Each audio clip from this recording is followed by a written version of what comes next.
আপনারা যারা যারা ডিএলএড ফার্স্ট ইয়ারের ফর্ম ফিল আপ করতে আগ্রহী তারা এই সিস্টেম ফলো করে ডিএলএডের ফর্ম ফিল আপ করতে পারেন। খুবই সহজ উপায়ে আমি দেখাবো। তো আমরা ফার্স্টেই চলে যাবো গুগল ক্রোমে। এই গুগল ক্রোমে গিয়ে আমরা যে ওয়েবসাইট রয়েছে wbbp.wb.government.in এই ওয়েবসাইটে এন্টার করব। এন্টার করলে আপনারা দেখতে পাচ্ছেন যে ইম্পর্টেন্ট লিঙ্কস আছে। এই যে এখানে আমরা দেখতে পাচ্ছি যে ইম্পর্টেন্ট লিঙ্কসে যাবেন, গিয়ে এখানে দেখবেন যে এখানে লেখা আছে online application form fill up for appearing in DElEd part 1 examination. তো এই লিঙ্কটাতে ক্লিক করবেন। ওপরে দেখুন পার্ট 2 আছে, এগুলো না, এই পার্ট 1 যেটা রয়েছে এই পার্ট 1-এ আপনি ক্লিক করবেন। ক্লিক করলে এখানে গিয়ে আপনার রেজিস্ট্রেশন নাম্বারটা পুট করতে হবে। আপনি রেজিস্ট্রেশন নাম্বার পুট করার পরেই আপনার, আমি অলরেডি এখানে দেখুন রেজিস্ট্রেশন নাম্বার, এখানে আমি রেজিস্ট্রেশন সার্টিফিকেটটা আপনাকে এখানে দিতে হবে। তো রেজিস্ট্রেশন সার্টিফিকেটটা আপনি এখান থেকে, এখানে দেখুন রেজিস্ট্রেশন সার্টিফিকেট নাম্বার রয়েছে এখানে, এই যে এখানে 241 দিয়ে, তো সেই নাম্বারটা আমরা এখানে পুট করব 24101 এরকম। তো এখানে আমি লিখছি 24101, তো সেটা আরেকবার আপনারা দেখে নেবেন 24101, তারপর 710117।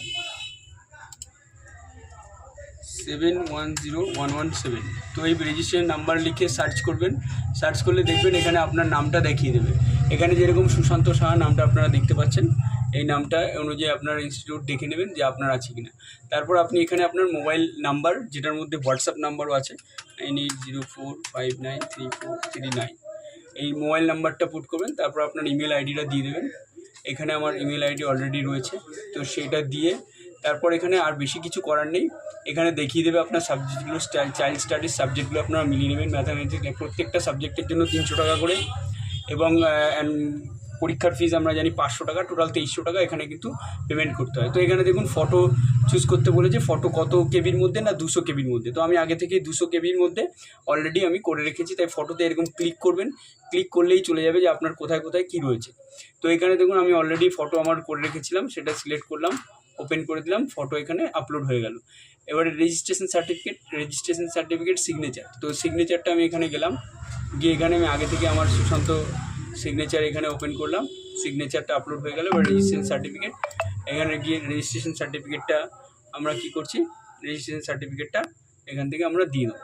তো রেজিস্ট্রেশন সার্টিফিকেটটা এখানে রয়েছে, রেজিস্ট্রেশন ওপেন করলাম, দিয়ে দেওয়ার পরে এখানে আমরা এই যে ডিক্লারেশনটা রয়েছে, ডিক্লারেশনটা দিয়ে জাস্ট সাবমিট করে দেবো, তাহলেই হয়ে যাবে। এখানে দেখে নিন যে বিশেষ কিছু করার নেই, শুধুমাত্র mobile number, email ID, photo, signature আর রেজিস্ট্রেশন সার্টিফিকেট, এই 3টে আপলোড করার পরে অবশ্যই 200 কেবির মধ্যে আপনারা আগে থেকে পেইন্টে গিয়ে 200 কেবির মধ্যে করে নেবেন। যদি কেউ না করতে পারেন তাহলে আমাকে আপনারা জানাবেন বা কমেন্টে লিখবেন, আমি সেটাও কিভাবে করতে হয়, আপনার যে কোনো ডকুমেন্ট বা ফাইলকে যে কোনো কেবির মধ্যে কীভাবে কনভার্ট করতে হয় সেটাও আমরা অবশ্যই শিখিয়ে দেবো। তো এখানে এসে আপনি সাবমিট করবেন।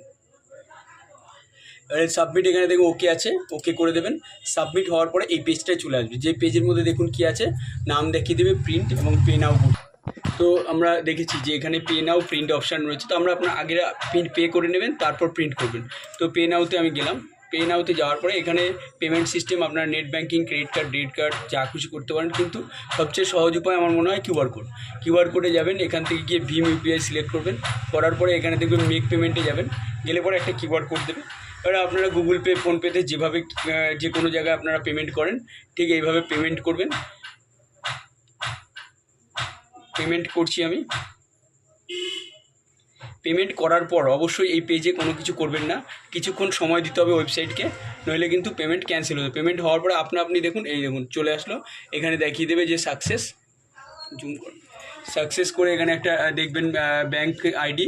তো এইটুকু জাস্ট কাজ, 2300 টাকা আমরা পেমেন্ট করলাম, সাকসেস হয়ে গেল। এবারে প্রিন্ট আউট করার সময় দেখবেন এরকম আপনার চলে আসবে।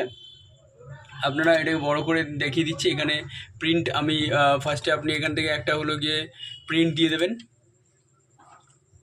অবশ্যই এটাকে যদি আপনি পিডিএফ আকারে নিতে চান, যেমন পিডিএফ পাঠাতে বলছে, তো আপনারা এটাকে পিডিএফ কীভাবে করবেন, এখানে যাবেন, এখানে যাওয়ার পরে দেখবেন সেভ অ্যাজ পিডিএফ, অথবা এখানে প্রিন্টার আছে যে সেভ অ্যাজ পিডিএফে যাবেন।